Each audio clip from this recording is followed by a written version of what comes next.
Aku tahu, ketika pertama kali mendengar cerita ini, banyak orang akan tertawa. Sebagian menganggapnya dongeng. Sebagian lagi bilang ini hanya mitos untuk menakut-nakuti. Tapi bagaimana jika aku katakan, ini bukan sekadar cerita. Ini bukan sekadar legenda yang dibisikkan oleh angin gurun. Ini adalah kenyataan sebuah kejadian yang pernah mengguncang dunia, tetapi disembunyikan dari mata kita. Dikubur dalam lembaran sejarah yang tak pernah sampai ke buku pelajaran.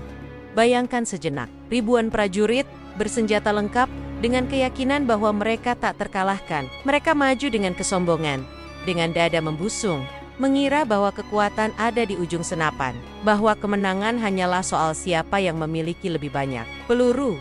Mereka lupa satu hal, kekuatan yang paling dahsyat tidak terlihat oleh mata, bukan di tangan manusia, tetapi di genggaman Sang Pencipta. Hari itu, mereka datang dengan satu tujuan menghancurkan. Tidak ada belas kasih, tidak ada rasa takut kepada hukum Tuhan. Mereka pikir dunia milik mereka. Namun, langit punya rencana, bumi punya rahasia, dan ketika kesombongan mencapai puncaknya, ketika manusia menantang langit, sesuatu yang mustahil terjadi di depan mata, satu persatu. Tubuh mereka berubah, otot-otot yang dulu kekar mengecil, wajah yang penuh arogansi memanjang, tangan yang menggenggam senjata berubah menjadi cakar. Teriakan perang berganti jeritan panik. Bayangkan, pasukan yang tadinya menebar ketakutan, kini berlari ketakutan dari diri mereka sendiri. Aku tahu, kamu mungkin bertanya, mengapa ini terjadi? Mengapa mereka berubah? Apa salah mereka? Pertanyaan itu sama persis seperti yang terlintas di kepalaku saat pertama kali mendengar kisah ini. Dan jawabannya, lebih dari yang kamu kira. Ini bukan sekadar cerita tentang kutukan. Ini adalah pelajaran hidup tentang kesombongan, tentang lupa diri, tentang apa yang terjadi ketika manusia menolak kebenaran. Jadi, duduklah, dengarkan baik-baik, karena setelah ini, kamu akan mengerti bahwa kekuatan bukanlah tentang siapa yang punya senjata, tapi siapa yang menjaga hati. Ini adalah kisah tentang keadilan yang datang dengan cara yang tak pernah kita bayangkan. Aku ingin kamu bayangkan ini baik-baik, sebuah hari yang tampak biasa, namun menjadi saksi bisu kesombongan yang tak terbayangkan. Di balik gurun yang tandus, di tanah yang panas oleh ambisi manusia, ada sebuah pasukan. Bukan pasukan kecil, bukan kelompok tentara seadanya, tapi sebuah kekuatan militer yang ditakuti banyak bangsa. Mereka adalah prajurit-prajurit yang dilatih, dilengkapi dengan senjata terbaik di zamannya. 5.000 orang, tubuh mereka kekar, mata mereka dipenuhi api kebencian dan kesombongan. Mereka yakin, tak ada satupun yang bisa menghentikan mereka. Tidak manusia, tidak hukum, bahkan tidak Tuhan. Mengapa mereka datang? Apa yang membuat mereka mengerahkan ribuan prajurit? Mengatur strategi besar, hanya untuk satu tujuan. Karena di hati mereka, ada satu keyakinan. Kekuatan adalah segalanya. Mereka percaya bahwa tanah yang bukan milik mereka bisa direbut hanya dengan darah dan peluru. Mereka menganggap diri mereka bangsa terpilih, punya hak atas apapun. Bahkan, jika harus mengginjek kehidupan orang lain, pasukan ini tidak hanya datang untuk menguasai. Mereka datang untuk menghancurkan. Tidak ada belas kasihan, tidak ada ruang untuk perdamaian. Mereka membawa pedang di satu tangan, dan kesombongan di tangan yang lain. Mereka tidak peduli dengan doa-doa yang dipanjatkan oleh orang-orang yang mereka tidak peduli dengan air mata anak-anak yang kehilangan orang tua. Yang mereka tahu hanyalah satu hal, perintah komandan mereka, dan ambisi yang menumpuk di dada. Tapi apa yang membuat cerita ini begitu luar biasa? Bukan hanya karena jumlah mereka yang besar, bukan hanya karena mereka begitu sombong, tapi karena mereka berani menantang sesuatu yang seharusnya tidak pernah mereka sentuh hukum Tuhan. Sebelum mereka melangkah lebih jauh, peringatan sudah datang. Bukan sekali, bukan dua kali, sudah ada tanda yang jelas, tapi mereka menertawakannya. Mereka bilang, apa yang bisa terjadi pada kami? Kami punya kekuatan, kami punya senjata, kami punya rencana. Dan begitulah, manusia yang merasa dirinya paling hebat, tidak sadar bahwa setiap langkah yang mereka ambil sedang menggiring mereka menuju jurang. Bayangkan saat itu, di sebuah wilayah yang sunyi, pasukan ini berkemah. Mereka tertawa. Mereka berpesta. Mereka bicara tentang kemenangan yang akan segera mereka rayakan. Mereka mengejek orang-orang beriman, menyebut mereka lemah dan bodoh. Mereka bahkan berani bersumpah bahwa tidak ada satu kekuatan pun yang mampu menjatuhkan mereka. Betapa angkuhnya mereka. betapa pekanya telinga mereka terhadap kebenaran. Mereka tidak tahu, langit sedang menatap mereka, bumi sedang mencatat setiap langkah sombong mereka, setiap kata yang menghina, setiap niat busuk mereka, semua masuk dalam catatan yang tak pernah salah. Hari itu adalah hari yang akan mereka sesali selamanya, karena ketika mereka berangkat dengan semangat kesombongan, mereka sebenarnya sedang menulis takdir mereka sendiri, takdir yang tidak pernah mereka bayangkan, takdir yang tidak bisa mereka hindari. Mereka pikir dunia ini hanya milik orang kuat. Mereka tidak tahu bahwa ada satu kekuatan yang tak terlihat, yang tidak bisa ditembus oleh pedang, tidak bisa ditembak oleh peluru, dan kekuatan itu akan mengubah segalanya.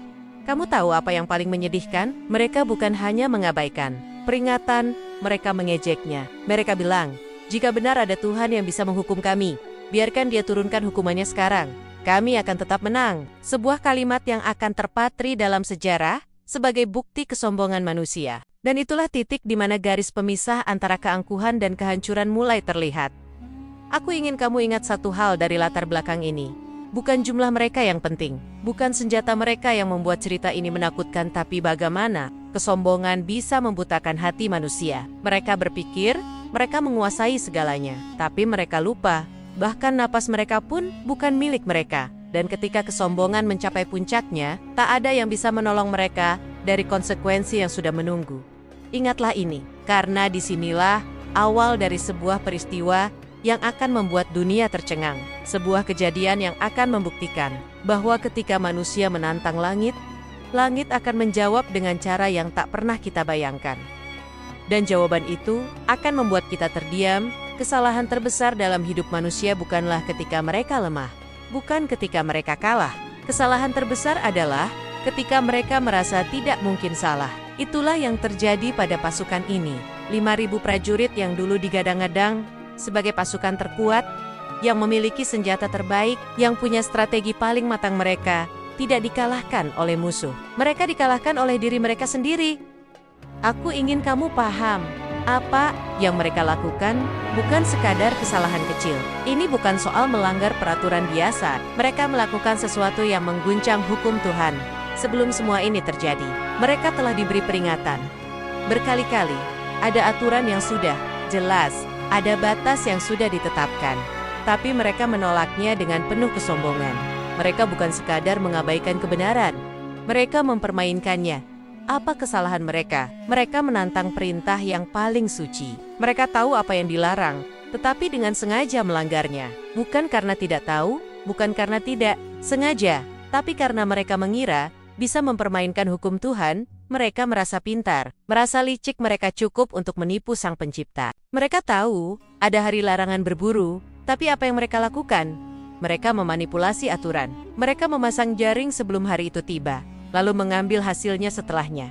Seolah-olah mereka tidak melanggar. Mereka pikir ini trik yang cerdas. Mereka pikir Tuhan tidak akan melihat, dan disinilah inti kesalahan mereka. Mereka tidak hanya melanggar hukum, mereka meremehkan Tuhan. Mereka menganggap perintah suci hanyalah formalitas, sesuatu yang bisa dicurangi dengan akal bulus. Mereka lupa, manusia bisa menipu manusia, tapi siapa yang bisa menipu Dia yang menciptakan manusia? Kesalahan fatal yang lain adalah kesombongan mereka. Mereka menganggap diri mereka bangsa yang tak tersentuh. Mereka berkata, kami bangsa pilihan, apapun yang kami lakukan, Tuhan tetap bersama kami. Sebuah kalimat yang terdengar manis, tetapi disalahartikan. Mereka mengira status istimewa bisa melindungi mereka dari hukuman. Mereka lupa, kehormatan bukan diwariskan, tetapi dijaga dengan ketaatan. Lalu ada dosa besar yang semakin menenggelamkan mereka. Keserakahan. Semua bermula dari ambisi yang tak terkendali. Mereka tidak puas dengan apa yang sudah mereka miliki. Mereka ingin lebih. Mereka ingin menguasai, menindas, menjarah.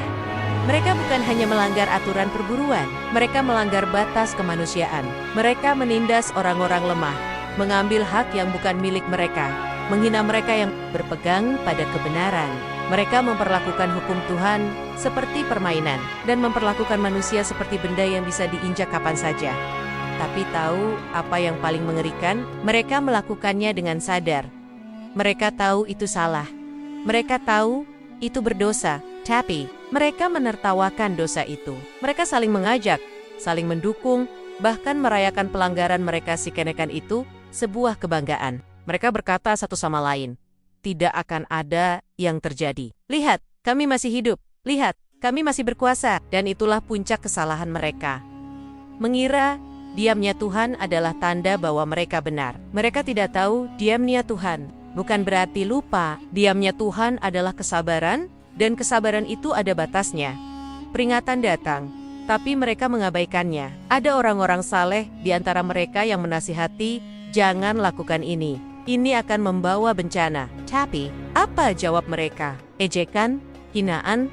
Mereka berkata, kalian terlalu takut, kalian terlalu kuno. Dunia ini milik orang berani, bukan orang penakut seperti kalian. Mereka memperolok orang-orang baik, mengucilkan mereka, bahkan mengancam mereka. Hingga akhirnya, kelompok yang ingin tetap taat itu berkata, kami sudah menasihati, kami sudah mengingatkan. Jika kalian tetap keras kepala, maka tunggulah apa yang akan datang. Kesalahan mereka bukan satu, bukan dua, tapi berlapis-lapis. Kesalahan pertama, melanggar aturan Tuhan dengan sengaja. Kesalahan kedua, mempermainkan hukum dengan akal bulus. Kesalahan ketiga, kesombongan, merasa istimewa sehingga kebal hukuman. Kesalahan keempat, keserakahan, menindas dan merampas hak orang lain.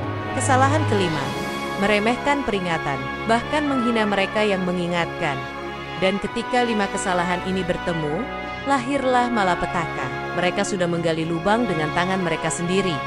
Mereka pikir mereka aman, mereka pikir mereka hebat. Tapi setiap kesalahan adalah batu yang menambah beban. Dan suatu saat, beban itu akan menghancurkan mereka. Aku ingin kamu renungkan ini. Betapa sering kita melakukan kesalahan yang sama dalam skala kecil. Kita tahu ini salah, tapi kita akali. Kita pikir tidak ada yang tahu. Kita pikir kita bisa lolos. Tapi ingat, yang membuat bencana itu datang bukan karena dosa kecil, tapi karena kesombongan yang menolak taubat. Dan itulah yang terjadi pada mereka. 5.000 orang bersatu dalam kesalahan, bersatu dalam kesombongan, hingga akhirnya bersatu dalam azab yang akan dikenang sepanjang masa. Kamu tahu apa yang paling menyedihkan dari kehancuran sebuah kaum? Bukan karena mereka tidak tahu, bukan karena mereka tidak pernah diperingatkan, tetapi karena mereka menutup telinga, menutup mata, dan menutup hati terhadap peringatan yang datang. Inilah yang terjadi pada pasukan itu, 5.000 orang yang merasa gagah, tetapi sesungguhnya sedang berjalan menuju jurang dengan mata mereka sendiri yang sengaja ditutup. Sebelum semua bencana itu terjadi, mereka sudah diberi tanda. Cedek, satu tanda berkali-kali, tapi mereka mengabaikannya. Sioloela itu hanyalah angin lalu. Peringatan datang dari berbagai arah, dari wahyu yang mereka baca, dari suara para orang saleh, bahkan dari kejadian-kejadian yang tidak biasa. Tapi mereka tetap keras kepala.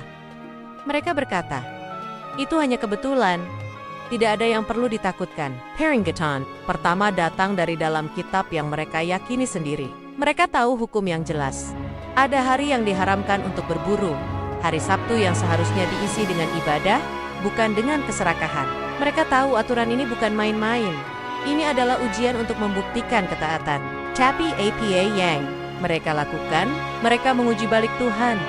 Mereka mempermainkan aturan itu, seakan-akan mereka lebih pintar dari Sang Pencipta. Sejak saat itu, garis kesombongan mereka makin tebal. Lalu, datanglah peringatan kedua. Suara-suara kebenaran dari orang-orang yang masih punya iman di hati mereka. Mereka berkata, jangan lakukan ini. Kalian sedang bermain api. Azab Tuhan itu nyata. Jangan sampai kalian menyesal. Mereka menasihati dengan sabar. Mereka berusaha mengingatkan dengan cara yang lembut. Tapi apa balasan yang mereka terima? Cacian, ejekan. Mereka dituduh pengecut. Mereka disebut orang yang tidak paham zaman. Kalian terlalu takut. Dunia ini milik orang yang berani mengambil kesempatan. Tuhan tidak akan marah hanya karena hal kecil ini. Begitu kata mereka sambil tertawa. Tapi Tuhan itu Maha Pengasih. Dia tidak menghukum dengan tergesa-gesa. Dia memberi mereka waktu. Hari demi hari, minggu demi minggu, kesempatan untuk bertaubat terbuka lebar. Tapi setiap kali peringatan datang, mereka semakin keras kepala. Bahkan sebagian dari mereka mulai merencanakan cara untuk membungkam orang-orang yang mengingatkan. Mereka berkata, kalau mereka terus bicara, kita usir saja. Kita singkirkan. Kita tidak butuh orang-orang yang mengganggu kesenangan kita. Lalu, datanglah tanda yang lebih besar ikonikan, yang biasanya sulit ditangkap. Tiba-tiba melimpah di hari Sabtu, hari larangan itu. Sebuah ujian, sebuah tanda yang seharusnya membuat mereka sadar, membuat mereka berhenti, membuat mereka berkata, ini bukan kebetulan, ini peringatan, tapi mereka justru melihatnya sebagai kesempatan emas. Mereka berkata, lihat, Tuhan sendiri yang menempatkan ikan ini untuk kita. Kalau Tuhan tidak suka, kenapa Dia mudahkan kami? Sebuah alasan yang lahir dari hati yang buta oleh keserakahan. Dan peringatan tidak berhenti di situ. Orang-orang beriman di tengah mereka mulai berkata dengan nada putus asa, kami sudah menasihati kalian. Kami sudah mengingatkan kalian.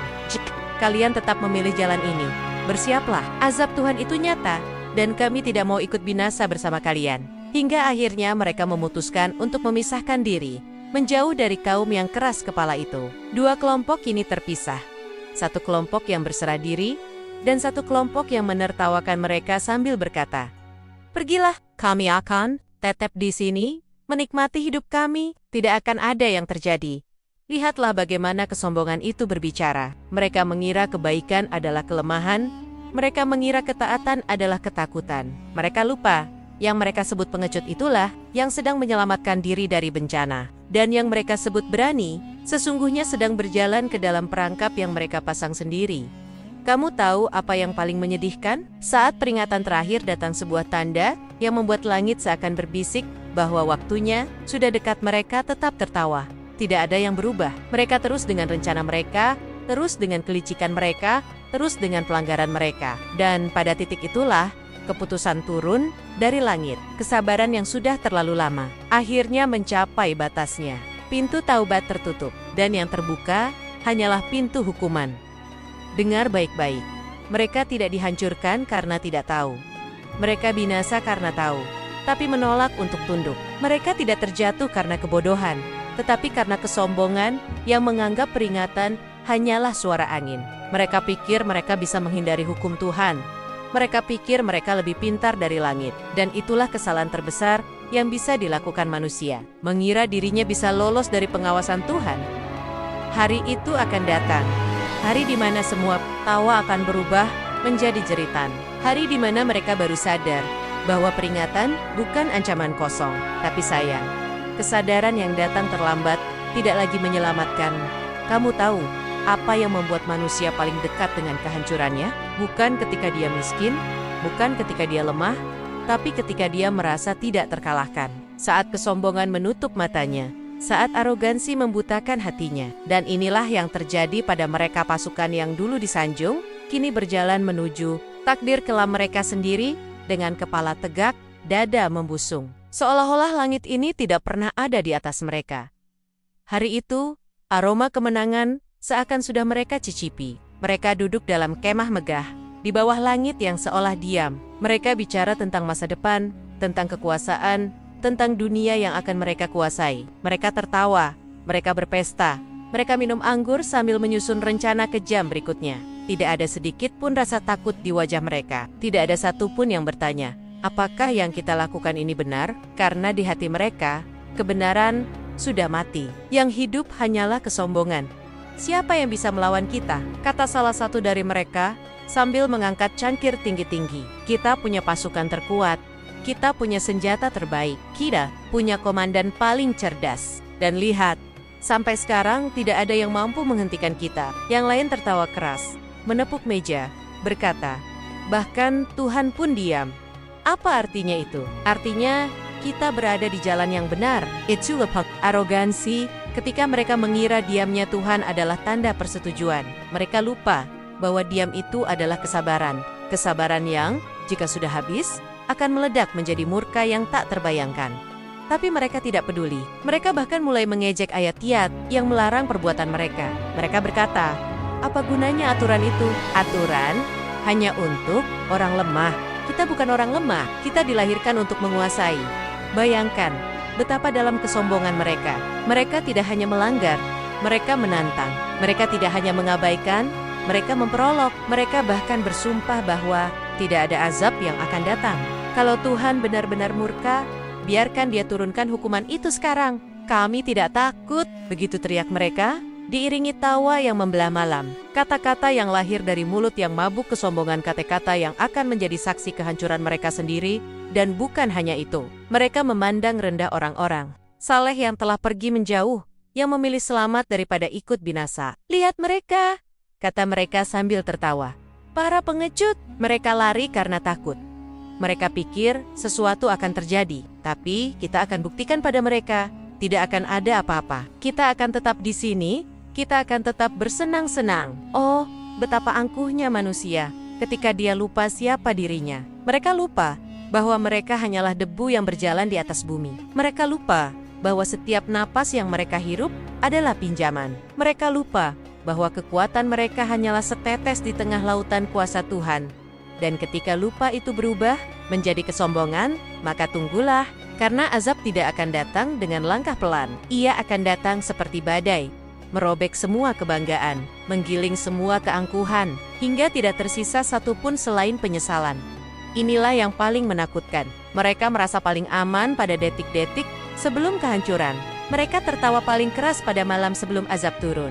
Mereka berteriak paling sombong ketika takdir sudah siap menutup halaman hidup mereka. Seakan-akan mereka berlari menuju jurang dengan mata terbuka, sambil berkata, "Tidak ada jurang di depan." Kesombongan mereka bukan sekadar perasaan. Kesombongan mereka telah menjadi budaya, menjadi sistem, menjadi cara hidup. Mereka meremehkan kebaikan, menghina kelembutan, dan mengagungkan kekerasan. Mereka mengira dunia ini milik orang kuat saja. Mereka lupa, sejarah membuktikan bahwa banyak bangsa yang jauh lebih kuat dari mereka kini tinggal nama. Tapi kesombongan membuat mereka tuli terhadap sejarah. Mereka pikir mereka akan jadi pengecualian.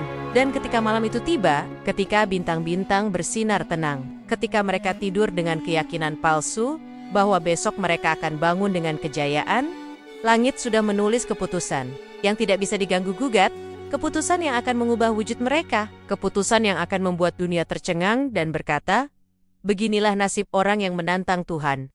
Ada sebuah rahasia dalam setiap bencana besar. Ia tidak datang tiba-tiba, tanpa tanda, tapi juga tidak pernah memberi jeda ketika saatnya tiba. Dan malam itu, ketika semua tampak tenang, ketika angin berhembus lembut dan bulan bersinar terang, keputusan dari langit sudah turun. Tidak ada yang mengetahuinya, tidak ada yang menduganya, karena mereka terlalu sibuk berpesta dengan kesombongan mereka sendiri. Bayangkan adegan ini. 5.000 prajurit tidur dengan rasa aman. Sebagian masih tertawa, sebagian masih mabuk kemenangan yang belum pernah mereka capai. Di kepala mereka, rencana-rencana besar sedang menari tentang daerah yang akan mereka taklukkan, tentang harta yang akan mereka rebut, tentang kekuasaan yang akan mereka genggam. Tidak ada satupun yang terlintas bahwa malam ini adalah malam terakhir mereka dalam wujud manusia. Lalu, tiba-tiba, waktu berhenti seperti menahan napas. Hening yang mencekam, begitu pekat hingga seakan dunia lenyap. Dan di detik itu, langit memutuskan untuk bicara, bukan dengan kata-kata, tapi dengan kekuasaan. Sebuah gelombang yang tak terlihat, sebuah kekuatan yang tak tertandingi, menyelimuti mereka. Bukan gempa, bukan petir, bukan badai, tapi sesuatu yang jauh lebih dahsyat. Perubahan yang menghapus kebanggaan manusia dalam sekejap. Tubuh-tubuh yang dulu gagah mulai menggigil. Mereka bangun, terkejut, mata mereka mencari jawaban. Yang terjadi? Yang terjadi? Teriak salah satu. Suaranya parau, tangannya gemetar. Tapi sebelum jawaban datang, rasa sakit yang tak terlukiskan menelusup ke setiap urat nadi. Mereka merasakan tubuh mereka melunak, tulang-tulang mereka memendek, wajah mereka berubah. Teriakan memenuhi udara. Teriakan yang bukan lagi tanda keberanian, tapi jeritan panik yang lahir dari rasa takut paling murni. Apa ini? Kenapa tubuhku mengecil? Suara mereka berubah, semakin parau, semakin aneh. Rambut mulai tumbuh lebat di wajah, tangan mereka memendek, kaki mereka melipat dengan posisi yang tidak manusiawi. Mereka meronta. Mereka mencoba berpegangan satu sama lain, tapi semuanya mengalami hal yang sama. Dalam hitungan detik, prajurit yang pernah berdiri gagah dengan pedang di tangan, kini merangkak dengan 4 kaki, mengeluarkan suara yang bahkan mereka sendiri tidak pahami. Dan di detik itu, kesombongan mereka meleleh. Semua gelar, semua kekuasaan, semua kebanggaan lenyap. Apa artinya pangkat jenderal kalau sekarang kamu tak lebih dari seekor hewan? Apa artinya senjata tercanggih Kalau jemarimu kini berubah menjadi cakar, mereka ingin berteriak memohon ampun, tapi lidah mereka tak lagi mampu menyusun kata. Mereka ingin lari, tapi kemana? Tidak ada tempat untuk bersembunyi dari keputusan Tuhan. Bayangkan, 5.000 prajurit yang pernah membuat dunia gentar, kini saling menatap dengan mata hewan yang penuh ketakutan. Mereka mencoba saling mengenali. Tapi bagaimana bisa? Wajah yang mereka kenal kini berubah menjadi monyet. Satu demi satu, mereka mengeluarkan suara serak, melolong tanpa arti. Dan di sana, di tengah kegelapan yang dingin, terdengar suara-suara mengerikan yang bukan lagi percakapan manusia, melainkan pekikan binatang yang putus asa. Apa yang mereka rasakan? Malu yang tak tertanggung. Mereka yang dulu menertawakan peringatan, kini menjadi bahan ejekan sejarah. Mereka yang dulu berkata, kalau Tuhan murka, biarkan dia turunkan hukuman itu sekarang. Kini berdoa dalam hati yang hancur, berharap masih ada pintu ampunan. Tapi pintu itu sudah tertutup. Inilah keputusan final. Inilah jawaban atas kesombongan yang mereka tanam. Dan dunia pun terdiam. Tidak ada peperangan. Tidak ada senjata yang berbunyi, hanya ada sunyi yang diselingi lolongan hewan. Sebuah tragedi yang tak terlupakan. 5.000 manusia yang pernah membusungkan dada di hadapan bumi, kini merangkak di tanah, menjadi makhluk yang dulu mereka anggap rendah. Kamu tahu apa yang paling menghantam jiwa? Mereka tidak mati. Langsung, mereka dibiarkan hidup dalam wujud baru itu. Merasakan kehinaan yang mereka tanam sendiri. Dibiarkan merasakan apa artinya kehilangan martabat, kehilangan akal, kehilangan segalanya. Itulah pelajaran terbesar. Kadang hukuman bukan tentang kematian, tapi tentang hidup dengan beban yang tak sanggup kamu tanggung. Dan ketika fajar menyingsing, ketika matahari perlahan naik, orang-orang yang selamat, orang-orang yang pernah mereka hina, datang melihat. Mereka melihat dengan mata berkokok-kokah, berkata lirih. Beginilah akhir orang yang sombong. Beginilah nasib mereka yang menentang Tuhan. Kamu pernah membayangkan apa yang terjadi ketika sebuah pasukan elit dengan disiplin ketat, strategi, matang, dan kekuatan yang ditakuti dunia tiba-tiba kehilangan segalanya, bukan karena kalah perang. Bukan karena senjata mereka dirampas, tapi karena mereka sendiri berubah menjadi sesuatu yang tidak lagi pantas disebut manusia. Inilah yang terjadi di malam kelam itu. Ketika tubuh-tubuh itu mulai melengkung, ketika wajah-wajah itu berubah menjadi monyet, kekacauan meledak seperti api yang membakar hutan kering. Tidak ada lagi komando, tidak ada lagi barisan yang rapi. Yang ada hanya jeritan, lolongan, dan teriakan putus asa yang berubah menjadi suara hewan. Mereka berlarian ke segala arah, menabrak satu sama lain, merobohkan tenda-tenda megah yang dulu menjadi lambang kekuatan mereka. Prajurit yang semalam bersumpah setia pada komandannya, kini bahkan tidak mengenal wajah sang pemimpin.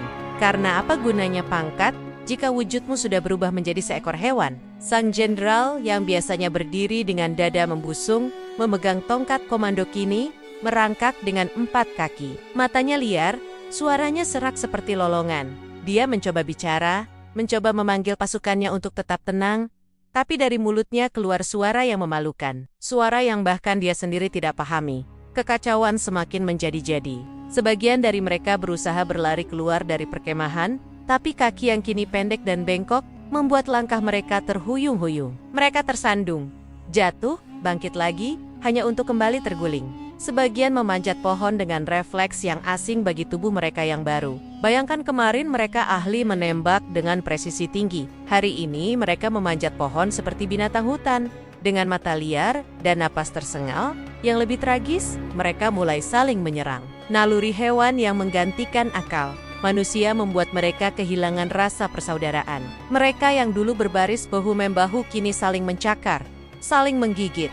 Darah berceceran, jeritan menggema. Mereka bukan lagi pasukan. Mereka kawanan binatang yang ketakutan dan bingung. Dan di tengah semua itu, rasa sadar yang tersisa di hati mereka membuat penderitaan ini berkali lipat.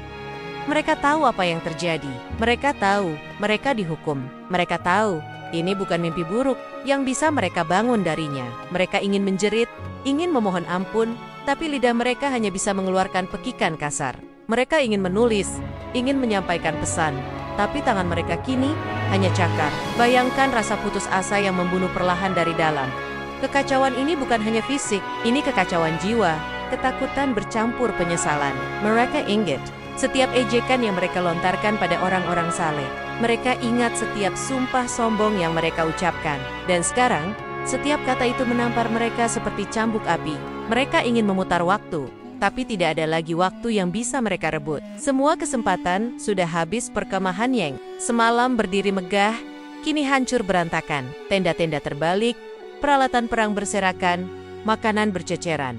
Seekor ya, sekarang dia hanya seekor mantan prajurit memandang pedangnya sendiri. Mencoba menggenggamnya dengan cakar yang tak berguna. Pedang itu jatuh dengan dentingan yang menandai akhir sebuah era. Era kesombongan, era kekuasaan yang mereka kira tak akan runtuh, dan yang paling menusuk hati, mereka saling mengenali. Seekor monyet kecil menatap yang lain dengan mata berkaca-kaca.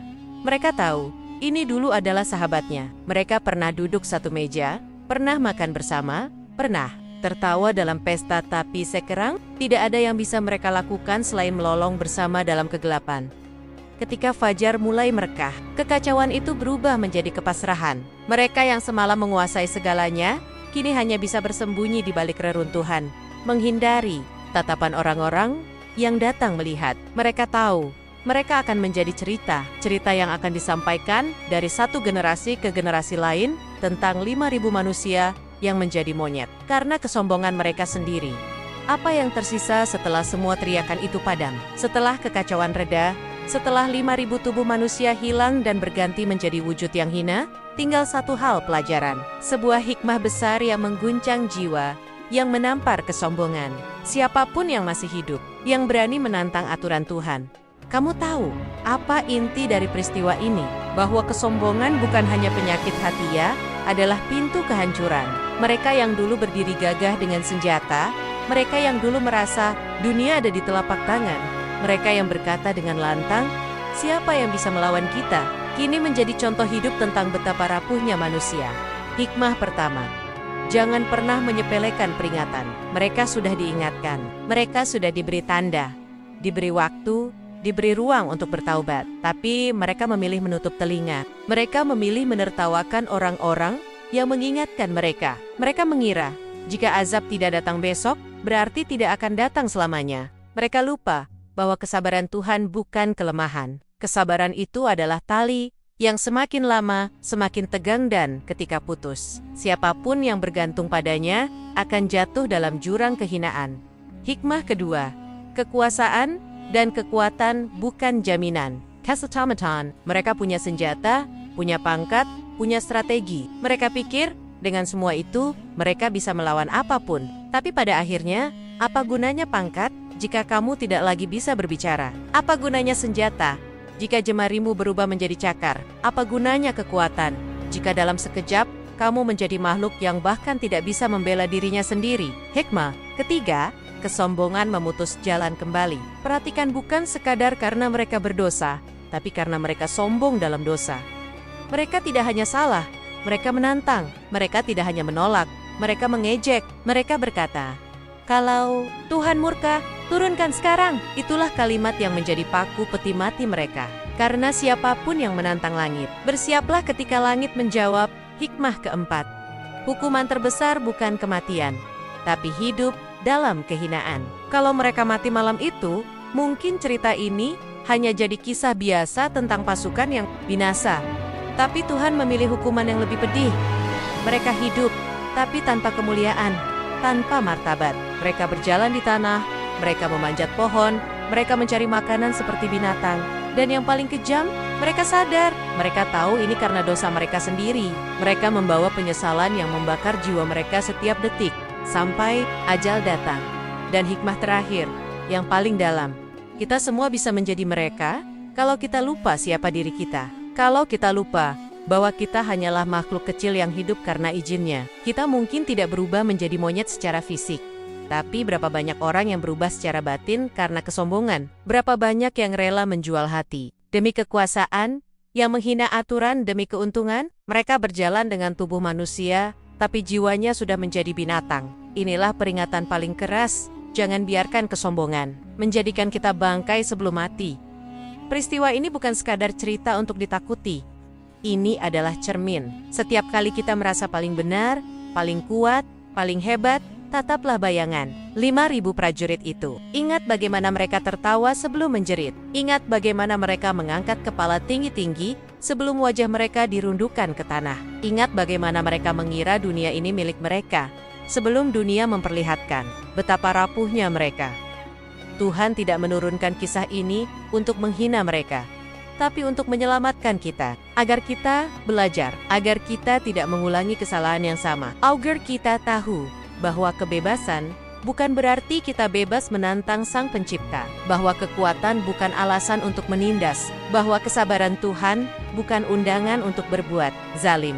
Dan satu hal lagi, azab tidak selalu datang dengan bentuk yang kita duga. Bisa jadi, hukuman terbesar justru datang ketika kita masih hidup, ketika kita harus merasakan akibat kesalahan kita dengan mata terbuka, ketika kita tidak bisa lari dari diri kita sendiri. Maka sebelum itu terjadi, selamatkan dirimu, rendahkan hatimu, hargai peringatan. Karena kalau tidak, sejarah tidak akan ragu untuk mengulang dirinya sendiri dan kali ini. Mungkin kita yang jadi cerita. Kamu tahu apa yang paling menakjubkan dari peristiwa ini? Bukan hanya karena kejadiannya mengguncang dunia, bukan hanya karena 5.000 manusia berubah menjadi monyet dalam sekejap, tapi karena semuanya telah tertulis. Iya, sudah ada peringatan jauh sebelum peristiwa ini datang. Dan peringatan itu bukan dari manusia biasa, melainkan dari firman Tuhan yang abadi. Dari kitab suci yang mengajarkan jalan kebenaran, bukalah halaman-halaman kitab itu, dan kamu akan menemukan kalimat yang menusuk hati. Dan sungguh, kalian telah mengetahui orang-orang yang melampaui batas di antara kalian pada hari Sabat, maka kami katakan kepada mereka, jadilah kalian kera yang hina. QS Al-Baqarah 65. Ayat ini bukan dongeng. Ini adalah firman yang hidup, yang terus menggema dari zaman ke zaman. Lihat bagaimana kata-kata itu mengandung kekuatan. Jadilah kalian kera yang hina. Seketika, tanpa perlawanan, tanpa celah untuk berdalih, tidak ada senjata, tidak ada pangkat, tidak ada teknologi yang mampu menahan satu kalimat perintah dari Sang Pencipta. Ini bukan hanya hukuman, ini adalah pernyataan bahwa kesombongan manusia tidak ada artinya di hadapan kehendak Tuhan. Dan bukan hanya satu kali kitab suci memperingatkan kita. Dalam QS Al-Maidah 60, Allah berfirman tentang orang-orang yang dibalikkan menjadi kera dan babi karena pelanggaran dan kedurhakaan mereka. Kenapa Tuhan menulis ini? Bukan karena Dia suka menghukum, tapi karena Dia ingin kita sadar. Dia ingin kita mengerti bahwa jika Acaranaya kita injak, jika Larenggania kita ejek, maka kita sedang menggali lubang kehancuran untuk diri kita sendiri. Apa yang mereka lakukan? Mereka melanggar batas. Mereka menganggap hari yang disucikan hanyalah aturan kosong. Mereka berkata, kalau Tuhan benar-benar marah, biarkan Dia turunkan azab sekarang juga. Dan ketika azab itu benar-benar turun, mereka tak punya ruang untuk lari. Karena janji Tuhan tidak pernah ingkar. Firman-Nya bukan sekadar kata, ia adalah realitas yang akan terjadi ketika saatnya tiba. Lalu mengapa kisah ini diabadikan dalam kitab suci? Karena ini bukan hanya tentang mereka, ini tentang kita. Tentang bagaimana manusia selalu punya kecenderungan untuk mengulang kesalahan yang sama, meremehkan aturan, menganggap enteng peringatan, dan tertawa ketika dosa terasa manis. Kitab itu hadir sebagai pengingat keras. Jangan tunggu azab datang untuk percaya, karena ketika azab datang, keimanan tidak lagi menyelamatkan. Perhatikan satu hal penting. Dalam ayat itu, Tuhan tidak berkata, jadilah kalian kera biasa. Tidak, Dia berkata kera yang hina. Ada makna mendalam di situ, karena bukan hanya bentuk mereka yang berubah, tapi martabat mereka yang hilang. Mereka jatuh ke titik terendah, bukan sekadar secara fisik, tapi juga secara moral. Ini adalah pesan kepada siapapun yang merasa bisa hidup tanpa Tuhan. Kamu mungkin tidak berubah secara fisik, tapi setiap kali kamu menolak kebenaran, kamu sedang menanggalkan kemuliaanmu sedikit demi sedikit, sampai yang tersisa hanyalah kehinaan.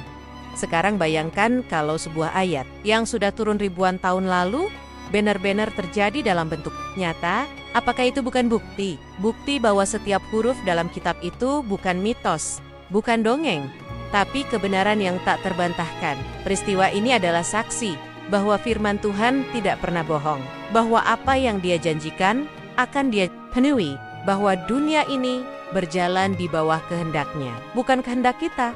Dan jika kamu mendengar kisah ini hari ini, Jangan biarkan ia hanya menjadi cerita untuk diceritakan. Biarkan ia menjadi peringatan untuk diresapi. Karena siapa yang bisa menjamin bahwa kita tidak sedang berdiri di ambang kesalahan yang sama? Siapa yang bisa memastikan bahwa kita tidak sedang menertawakan peringatan seperti mereka dulu menertawakan ayat-ayat itu?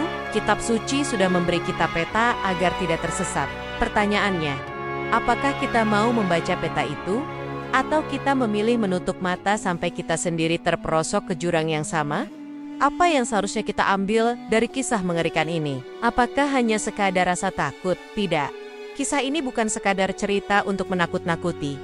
Ia adalah cermin. Ia adalah cahaya yang menyoroti sisi gelap kita, agar kita tidak jatuh ke lubang yang sama. Pertanyaannya sekarang, apa pesan besarnya untuk kita, manusia abad ini? Pesan pertama, jangan pernah meremehkan dosa kecil, karena dosa kecil yang dibiarkan akan mengeras menjadi dosa besar. Dan dosa besar yang dibiarkan akan melahirkan kesombongan. Dan kesombongan adalah akar dari kehancuran. Lihat, mereka hukuman bukan datang karena satu kesalahan, tapi karena kebiasaan yang diulang-ulang, karena rasa aman yang mereka ciptakan sendiri, karena keyakinan palsu bahwa tidak akan terjadi apa-apa.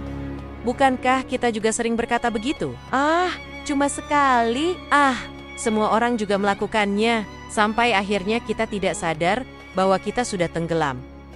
Pesan kedua, jangan jadikan kesabaran Tuhan sebagai alasan untuk menunda taubat. Ini yang paling berbahaya. Kita sering salah paham dengan kesabaran Tuhan. Kita mengira, kalau tidak ada hukuman sekarang, berarti Tuhan setuju dengan perbuatan kita. Padahal, kesabaran itu justru ujian terbesar. Ia adalah tali panjang yang jika kita terus tarik, suatu saat akan putus, dan saat itulah kita terjerembab. Bukankah peristiwa ini bukti nyata? Berapa lama mereka menantang peringatan? Berapa kali mereka diberi kesempatan, tapi ketika waktunya tiba, tak ada lagi ruang untuk menyesal.